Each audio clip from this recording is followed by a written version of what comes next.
அத்தியாயம் 13 மாணாக்கர்கள் மிகவும் தேவை. கடவுள் காஸ்மோஸிற்கான தனித்துவமான தலைப்பை அறிவிக்கும் உலகளாவிய அறிவிப்பு உண்மையான பிரமிப்பு, மெல்லிய பொறாமை மற்றும் கடவுள் அரட்டை மூலம் ஆதரவை பெறுவதற்கான தெளிவான முயற்சிகளை அனுப்பியது. தற்போதைக்கு புதிரான கடவுள் காஸ்மோஸ் தெய்வீக சமூகத்தின் கவனத்தை சதுரமாக கைப்பற்றினார். ஓ மை சிஸ்டம் ஏற்கனவே ஒரு தனித்துவமான தலைப்பு. கடவுள் காஸ்மோஸ் உண்மையிலேயே ஆசீர்வதிக்கப்பட வேண்டும். தி சிஸ்டம் உச்ச திறமையை ஒப்புக்கொள்கிறது. இவ்வளவு சீக்கிரம் கார்ட் ஆஃப் மேனிஃபெஸ்டேஷன்ஸ் போன்ற பட்டத்தை பெறுவது உண்மையிலேயே பிரமிக்க வைக்கிறது. அத்தகைய சக்தி நம்ப முடியாததாக இருக்க வேண்டும். காஸ்மோஸ் கடவுள் மகத்துவத்திற்கு தெளிவாக விதிக்கப்பட்டவர். அத்தகைய ஆழ்ந்த தெய்வத்திலிருந்து நாம் அனைவரும் கற்றுக்கொள்ளலாம். வெளிப்பாடுகள். படைப்பிற்கான சாத்தியக்கூறுகள் எல்லையற்றவை.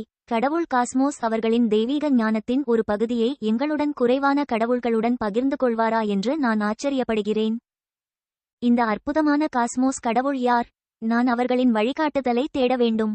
இது துல்லியமாக நம் அனைவரையும் முன்னோக்கி வழிநடத்தும் தெய்வீக வல்லமை. ஒரு தனித்துவமான தலைப்பு தனித்துவமான சக்தியை குறிக்கிறது. இது போன்ற ஒரு மகத்தான சாதனையை பார்ப்பது உண்மையிலேயே ஒரு பாக்கியம். வாழ்த்துக்கள் காஸ்மோஸ். நீங்கள் இதை எப்படி அடைந்தீர்கள் என்று எங்களுடன் பகிர்ந்து கொள்ள முடியுமா? ஒரு கடவுள் தட்டச்சு செய்தார். சன்னியை ஒரு புருவத்தை உயர்த்திய ஒரு நேரடி கேள்வி. இந்த கடவுள் விலைமதிப்பற்ற தகவல்களை இலவசமாக பிரித்தெடுக்க முயற்சிக்கிறார். சன்னி எப்பொழுதும் நடைமுறை சிந்தனையுடையவர் மற்றும் முன்னைய பணிநிறுத்தத்தின் எச்சரிக்கையான தன்மையை கொண்டவர். எதிர்கால போட்டியாளர்களை கவனக்குறைவாக மேம்படுத்தும் அளவுக்கு அப்பாவியாக இருக்கவில்லை. ஆயினும் கூட அமைப்பின் சூழலில் தனித்துவம் என்பதன் உண்மையான அர்த்தத்தை அவர் புரிந்து கொண்டார். மற்ற கடவுள்கள் நித்தியத்திற்கும் வெளிப்பட முயற்சித்தாலும் அவர்களால் இந்த குறிப்பிட்ட தலைப்பை பெற முடியவில்லை. இந்த அறிவுடன் ஆயுதம் ஏந்தி சிறிது தயக்கத்துடன் கடவுள் அரட்டையில் தனது முதல் செய்தியை தட்டச்சு செய்யத் தொடங்கினார். காஸ்மோஸ், உங்கள் தனிப்பட்ட இடத்தில் நீங்கள் வெளிப்படுத்த விரும்பும் விஷயத்தை நீங்கள் கற்பனை செய்தால் அந்த விஷயங்கள் இருக்கும். இது ஒரு குறுகிய சுருக்கமான செய்தி. சாதாரண தகவல் தொடர்புகளில் குறைந்த அனுபவமுள்ள ஒருவருக்கு பொதுவானது. சன்னிக்கு பொது மன்றங்களில் அல்லது மற்றவர்களுக்கு செய்தி அனுப்புவதில் முன் அனுபவம் இல்லை. எனவே அவரது பதில் நேரடியாகவும் புள்ளியாகவும் இருந்தது. விளைவு உடனடியாக இருந்தது. வல்கன், இது வேலை செய்கிறது. நன்றி கடவுளே. ஒரு குறிப்பிட்ட விக்சனை போல லாபம் ஈட்டாத கடவுள்கள் இன்னும் இருக்கிறார்கள். அவரது வார்த்தைகள் தெளிவான அவமதிப்புடன் கிட்சனை நோக்கியதாக இருந்தது. கிட்சூன், உங்கள் ஊமைத்தனத்திற்கு மற்றவர்களை குறை கூறாதீர்கள். கிட்சன் திருப்பிச் சுட்டார். அவளுடைய பதில் கூர்மையாகவும் வேகமாகவும் இருந்தது. கோட்டை. சகோதரன் காஸ்மோஸ், என் எலிகளில் கொஞ்சம் மூளையை வெளிப்படுத்த முடியுமா? அவை மணல் கோட்டைகளை உருவாக்குகின்றன. பாஸ்டன் குழப்பமான கேளிக்கைக்குள் நுழைந்தார். அவரது சொந்த திறமை மற்றும் தொடர்ந்து ஏமாற்றங்களை தெளிவாக வெளிப்படுத்தினார். கெய்ரோஸ், சரி, வெளிப்படுத்திக் கொண்டே இரு. என் மனிதர்கள் ஏற்கனவே ஆயுதங்களை உருவாக்கத் தொடங்கிவிட்டனர். கெய்ரோஸ் தட்டச்சு செய்தார். சன்னியின் புதிய பட்டத்தை குறைத்து மதிப்பிடும் ஒரு வேண்டுமென்றே முயற்சி. அதே நேரத்தில் அவரது சொந்த முன்னேற்றம் பற்றி பெருமையாக கூறினார். கைரோஸின் தூண்டுதலுக்கு சன்னி பதில் சொல்லவில்லை. அவர் வாய்மொழி சண்டையில் ஈடுபடுபவர் அல்ல. சொற்பொழிவுமிக்க மறுபிரவேசத்திற்கான விரைவான அறிவு இல்லாதவர். இருப்பினும் அவர் ஒரு ஆத்திரமூட்டலை செயலற்ற முறையில் உள்வாங்கி வெறுமனே நகர்த்துபவர் அல்ல. கெய்ரோஸின் மறைமுகமான கேலியை அவர் உன்னிப்பாக குறிப்பிட்டு எதிர்கால குறிப்புக்காக அதை தாக்கல் செய்தார். ஸ்டேட்டஸ். சன்னி லேசாகச் சொல்லி கட்டளையை சர்வ சாதாரணமாக இயக்கினார். உடனடியாக அவரது தனிப்பட்ட நிலைக்குழு பார்வைக்கு மின்னியது. கடவுள் பெயர் காஸ்மோஸ். தலைப்பு வெளிப்பாடுகளின் கடவுள் எஸ் கிரேடு. கிரகத்தின் பெயர் வெரிடியா. வாழ்க்கை வடிவங்கள் 260 மில்லியன் ஒற்றை உயிரணு வாழ்க்கை வடிவங்களை புறக்கணித்தல். திறமை திறன் அதிர்வு எஸ் கிரேடு. தலைப்புகளுக்கு கூட மதிப்பெண்கள் உள்ளதா? சன்னி கூச்சலிட்டார். ஒரு ஆச்சரியமான மூச்சை வெளியேற்றினார். ஒரு நிம்மதி அலை அவரை கழுவியது. கடவுளுக்கு நன்றி. அது உலகளாவிய அறிவிப்பில் அதன் தரத்தை வழங்கவில்லை. இல்லையெனில் அவர்கள் உண்மையில் பொறாமையுடன் அழுவார்கள். பின்னர் அவர் தனது புதிய தலைப்பின் குறிப்பிட்ட விவரங்களில் கவனம் செலுத்தினார். தலைப்பு வெளிப்பாடுகளின் கடவுள். Grade S. விளக்கம். வெளிப்பாடுகளின் சட்டத்தால் நீங்கள் தேர்ந்தெடுக்கப்பட்டீர்கள். எதற்கும் பதிலளிக்காத எளிய மற்றும் துல்லியமான விளக்கம். என்ன வெளிப்பாடு சட்டம்? சன்னி முணுமுணுத்தார். அதிருப்தியின் குறிப்பு. ஏய் சிஸ்டம், தயவு செய்து இந்த டைட்டிலின் உபயோகத்தை விளக்கவும் என்று எல்லாம் தெரிந்த சிஸ்டத்திடம் சன்னி கேட்டார். அவர் தனது உயர்படிநிலை எஸ் காரணமாக கணினியிலிருந்து பதிலை பெறுவதற்கான அதிக வாய்ப்பு இருப்பதாக அவர் அறிந்திருந்தார். வெளிப்பாடு விதி இந்த பிரபஞ்சத்தை உருவாக்குவதற்கும் பராமரிப்பதற்கும் காரணமான பல அடிப்படை சட்டங்களில் ஒன்று. காட் காஸ்மோஸ், நீங்கள் வெளிப்பாட்டின் சட்டத்தால் தேர்ந்தெடுக்கப்பட்டீர்கள், அதாவது நீங்கள் வெளிப்பாடு மந்திரத்தை பயன்படுத்தலாம். மேஜிக். ஆனால் என்னிடம் மனசு இல்லை என்று சன்னி கூச்சலிட்டார். திடீரென்று ஒரு குழப்பம். அவருடைய காட் ஸ்பேஸில் நிறைய மானா கற்கள் இருந்தன. ஆம், ஆனால் அவை அவரது சொந்த வெளிப்பாடு சோதனைகளின் தற்காலிக கட்டுமானங்கள் மட்டுமே, அண்ட மானாவின் உண்மையான உறுதியான ஆதாரங்கள் அல்ல. மாயாஜால பண்புகளுடன் உண்மையான நிரந்தரமான பொருட்களை வெளிப்படுத்த அவருக்கு உண்மையான மனசு தேவை என்று அவருக்கு தெரியும். நான் நிறைய மானா கற்கள் வாங்க வேண்டுமா? சன்னி ஆழ்ந்து யோசித்தார். அவரது மனம் அதன் தாக்கங்களின் வழியாக ஓடுகிறது. அவரது பார்வையில் அவரது வெளிப்பாட்டின் திறமையின் புதிதாக கண்டுபிடிக்கப்பட்ட இந்த அம்சம் நம்ப முடியாத அளவிற்கு அதிகமாக இருந்தது. அதன் முதன்மை பயன்பாடானது பல வகையான மேம்பட்ட தொழில்நுட்பங்களை வெளிக்கொணர்வதாக அவர் உடனடியாக கற்பனை செய்தார். அவர் மனக்கற்களை தேட வர்த்தக தளத்தை திறந்தார். அவரது உற்சாக கட்டிடம், அவரது ஏமாற்றம், அவர் எதையும் கண்டுபிடிக்கவில்லை. ஏற்கனவே அனைத்து வர்த்தகம். சன்னி கூச்சலிட்டார். வெற்று தேடல் முடிவுகளை அவர் உறுதிப்படுத்தியபோது ஒரு விரக்தியான உணர்தல் அவருக்கு தோன்றியது. மானா கற்கள் ஆரம்ப சர்ச்சைக்கு பிறகு மற்ற கடவுள்களால் உடனடியாக பறிக்கப்பட்டதாக தோன்றியது. சன்னியின் மனம் துடித்தது. அவனது வலிமையான அறிவாற்றல் சக்தி அனைத்தும் இந்த ஒற்றை அழுத்தமான பிரச்சினையில் கவனம் செலுத்தியது. கடிகாரம் ஒலித்துக் கொண்டிருந்தது. அவரது உலகம் திறக்கப்பட்டு 22 மணி நேரம் ஆகியிருந்தது. அடுத்த துரதிர்ஷ்டம், எந்த நேரத்திலும் வெடிக்கக்கூடிய ஒரு டிக்கிங் வெடிகுண்டு வருவதற்கு 2 மணி நேரம் மட்டுமே இருந்தது.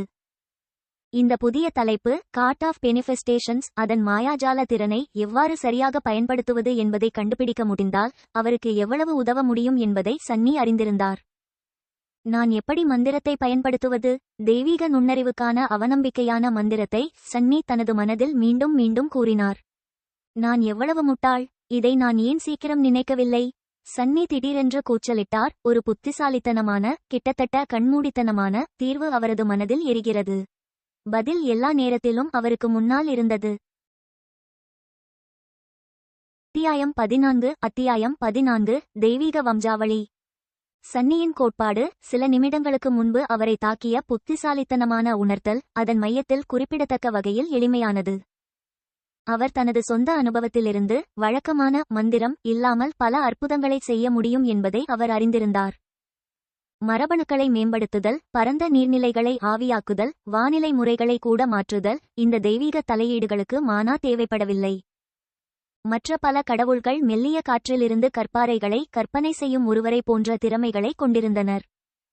இந்த அனைத்து செயல்களுக்கும் பொதுவான அம்சம் நம்பிக்கை புள்ளிகள். அவை தெய்வீக சக்தியின் உண்மையான நாணயமாக இருந்தன. அவர் இப்போது அவரது காட் ஆஃப் மேனிஃபெஸ்டேஷன்ஸ் பட்டத்தை நம்பினார். இது அவரை வெளிப்பாடு மேஜிக்கை பயன்படுத்த அனுமதித்தது. அமைப்பின் விளக்கத்தின்படி நம்பிக்கை புள்ளி செலவினத்திற்கான புதிய பாதையை எளிமையாக திறந்தது. மனாவுக்கு பதிலாக நம்பிக்கையை மந்திர ஆதாரமாக திறம்பட பயன்படுத்தியது. இன்னும் அவரது கடவுள் விண்வெளியின் எல்லையற்ற விரிவாக்கத்திற்குள் சன்னி தனது கோட்பாட்டை சோதனைக்கு உட்படுத்தினார். அவர் ஒரு எளிய ஈட்டியை கற்பனை செய்தார். அதன் தண்டு உறுதியான மரத்தால் ஆனது, அதன் தலை ஒரு கூர்மையான கல்.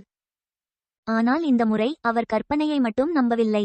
அவர் கவனம் செலுத்துகையில் அவர் ஒரே நேரத்தில் தனது நம்பிக்கை புள்ளிகளை வெளிப்பாடாக மாற்றினார். உடனடியாக பொருள் அவரது முந்தைய நிறமாலை படைப்புகளுக்கு அப்பால் ஒரு திடத்தன்மையுடன் ஒன்றிணைந்தது. இம்முறை வெளிப்படுத்தப்பட்ட ஈட்டியானது அவரது முந்தைய சோதனைகளைப் போல வியக்கத்தக்க வகையில் உண்மையானதாகவும் உறுதியானதாகவும் அமானுஷ்யமானதாகவும் இல்லை. எதிர்பார்ப்பின் எழுச்சியுடன் வெரிடியாவில் சன்னி இறங்கினார். அவர் கடவுள்களின் அமானுஷ்ய சாம்ராஜ்யத்திலிருந்து தனது உலகத்தின் இயற்பியல் விமானத்திற்கு மாறும்போது அவரது நம்பிக்கை புள்ளிகள் வழக்கத்தை விட வேகமாக குறைந்து வருவதை அவர் கவனித்தார். அவர் வடிகால் செலவை ஒப்புக்கொண்டார். பின்னர் அவர் பகுப்பாய்வு செய்வார். ஆனால் இப்போதைக்கு அவரது கவனம் முழுவதுமாக உடனடி பணியில் இருந்தது. அவன் கையில் இருந்த ஈட்டியை இன்னும் உறுதியாக பார்த்தான். அது தனது கடவுள் வெளியின் எல்லைக்கு வெளியேயும் திடமான மற்றும் உண்மையான வடிவத்தை தக்க வைத்துக் கொண்டது. வெற்றி! சன்னி கூச்சலிட்டார். அவரது முகத்தில் ஒரு அபூர்வ புன்னகை பரவியது. மனாவிற்கு பதிலாக ஃபெய்த் பாயிண்ட்களை வெற்றிகரமாக பயன்படுத்துவது அவரது எதிர்கால சோதனைகள் மற்றும் வெரிடியாவின் முன்னேற்றத்திற்கான சாத்தியக்கூறுகளின் உண்மையான அடுக்கை திறந்தது. குறிப்பிட்ட மனிதர்களை தனது நம்பிக்கையின் ஒரு பகுதியுடன் ஊக்குவித்தல், அதிசயங்களை செய்ய அவர்களை அனுமதிப்பது போன்ற காட்சிகளை அவர் இப்போது கற்பனை செய்ய முடியும். அது அவருக்கு இன்னும் கூடுதலான நம்பிக்கையை உருவாக்கும்.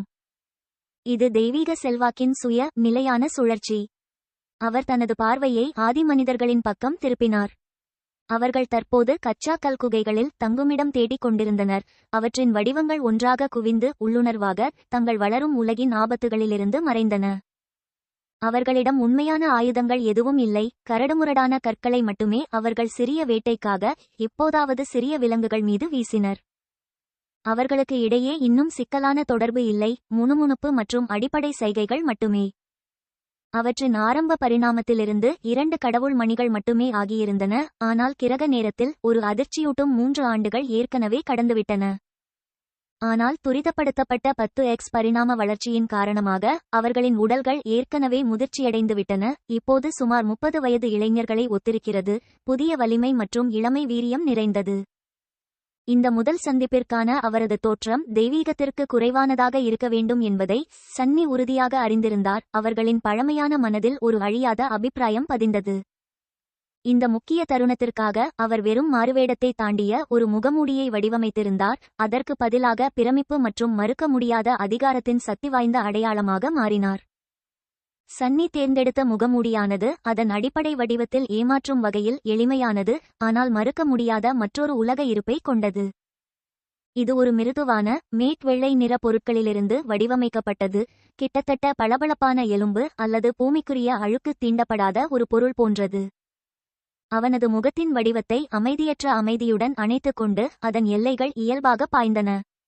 கண் துளைகள் பெரியதாகவும் கருப்பு நிறமாகவும் இருந்தன, கருவிழி அல்லது கண்மணியின் எந்த குறிப்பும் இல்லாமல் எல்லையற்ற ஆழத்தின் தோற்றத்தை உருவாக்கியது.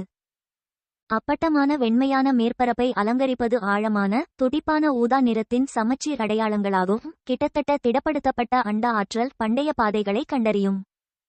இந்த அடையாளங்கள் கருப்பு கண் துளைகளுக்கு மேலே பகட்டான வளைவுகளாக தொடங்கி நேர்த்தியான குறுகலான கோடுகளில் கீழ்நோக்கி பாய்கின்றன. அவை ஒவ்வொரு கண்ணுக்கும் கீழே 3 தனித்துவமான கண்ணீர் வடிவங்களில் முடிவடைகின்றன. இந்த வயலட் அடையாளங்கள் நுட்பமாக நகர்ந்து மங்கலான வெளிச்சத்தில் மினுமினுப்பது போல் தோன்றியது, உள்ளே உள்ள சக்தியை குறிக்கிறது. முகமூடியின் அடிப்பகுதியில் இருந்து அது அவரது கழுத்தை சந்திக்கும் இடத்தில் உலர்ந்த நாணல் அல்லது வெளுத்தப்பட்ட முடியை நினைவூட்டும் வெளிர் நாச்சத்துள்ள பொருட்களின் இழைகள் தொங்கவிடப்பட்டன. இந்த இழைகள் ஏராளமாக இருந்தன, அவை கிட்டத்தட்ட கண்ணுக்கு தெரியாத வாழ்க்கையுடன் நகர்ந்தன, கண்ணுக்கு தெரியாத காற்றுகளில் இரகசியங்களை கிசுகிசுத்தன. ஆனால் முகமூடியின் உண்மையான சக்தி அதன் கண் துளைகளின் வெற்றிடத்திற்குள் இருந்தது. ஒரு பழங்கால மனிதன் அவற்றை உற்று நோக்கும்போது அவர்கள் வெறும் கருமையை காணமாட்டார்கள். மாறாக அவர்கள் பிரபஞ்சத்தின் எல்லையற்ற விரிவை உணர்ந்து கொள்வார்கள். நெபுலாக்கள் ஊதா, கருஞ்சிவப்பு மற்றும் மரகதத்தின் துடிப்பான சாயல்களில் சுழன்றன, தொலைதூர விண்மீன் திரள்கள் சிதறிய வைரத்தூசியைப் போல மின்னுகின்றன, மேலும் விண்வெளி நேரத்தின் துணியானது அந்த சாத்தியமற்ற ஆழங்களுக்குள் சிதைந்து வளைந்ததாகத் தோன்றியது.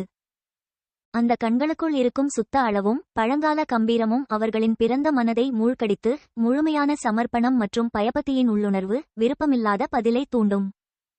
அவர்களின் உடல்கள் குனியும், அவர்களின் தலைகள் தாழ்ந்திருக்கும், உணர்வு சிந்தனையால் அல்ல, ஆனால் அவர்களின் கடவுளின் பார்வையில் பொதிந்துள்ள பிரபஞ்சத்தின் எல்லையற்ற சக்தி மற்றும் அறிய முடியாத மகத்துவத்தை காண்பதற்கான முதன்மை எதிர்வினையாக இது இருக்கும். மிகவும் விலை அதிகம், ஆனால் அதன் அம்சங்களும் அருமை என்று சன்னி தனக்குத்தானே குறிப்பிட்டார். இந்த உண்மையான தெய்வீக கலைப்பொருளை உருவாக்குவதற்கான 40 நம்பிக்கை புள்ளிகள் தனது இருப்புகளிலிருந்து வெளியேறுவதை உணர்ந்தபோது அவரது குரலில் திருப்தியின் சாயல் இருந்தது. இறுதி சரிசெய்தலுடன் அவர் முகமூடியை அணிந்தார், அதன் விசித்திரமான உலகப்பாரம் அவரது முகத்தில் குடியேறியது. அவரது படைப்புகளுடன் அவரது முதல் நேரடி தொடர்பு தொடங்கவிருந்தது.